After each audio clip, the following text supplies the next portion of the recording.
Welcome to 99 TV. అందరికీ నమస్తే. 2025 ఏడాది కాల గర్భంలో కలిసిపోతుంది.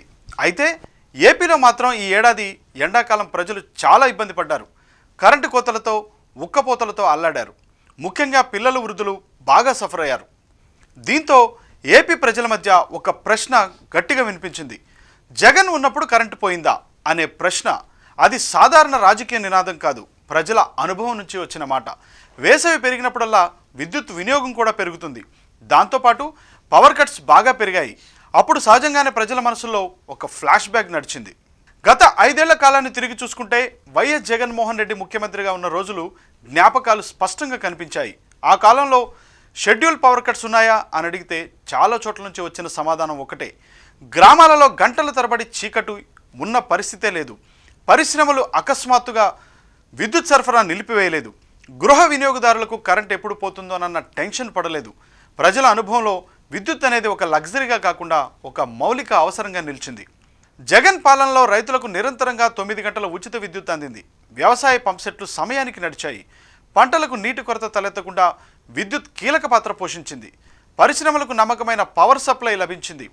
చిన్న మధ్యతరగతి పరిశ్రమలు కూడా కరెంటు సమస్యల గురించి ఆందోళన పడాల్సిన పరిస్థితి రాలేదు. పట్టణాల్లోని గృహ వినియోగదారులు షెడ్యూల్ లేని విద్యుత్ సరఫరాను అనుభవించారు.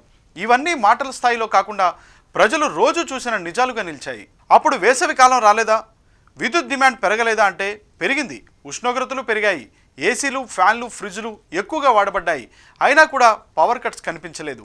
దీనికి కారణం ముందస్తు పవర్ ప్లానింగ్, డిమాండ్ సప్లై మేనేజ్మెంట్ను సమర్థవంతంగా అమలు చేశారు. విద్యుత్ ఉత్పత్తి ఒప్పందాలను స్థిరంగా నిర్వహించారు.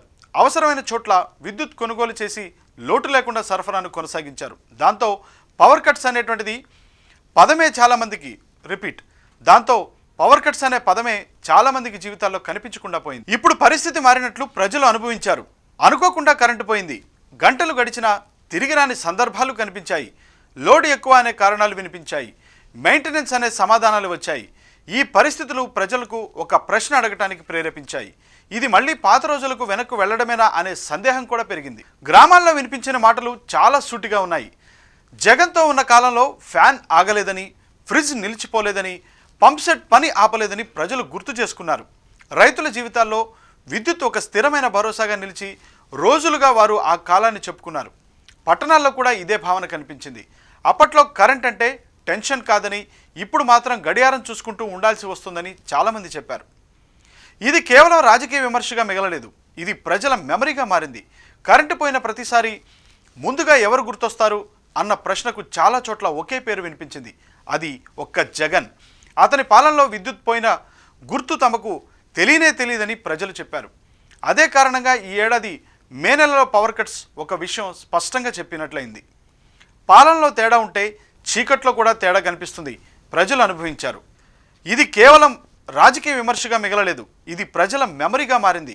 కరెంటు పోయిన ప్రతిసారి ముందుగా ఎవరు గుర్తొస్తారో అన్న ప్రశ్నకు చాలా చోట్ల ఒకే పేరు వినిపించింది. అది ఒక్క జగన్. అతని పాలనలో విద్యుత్ పోయిన గుర్తు తమకు లేదని ప్రజలు చెప్పారు. అదే కారణంగా ఈ ఏడాది మే నెలలో పవర్ కట్స్ ఒక విషయం స్పష్టంగా చెప్పినట్లయింది.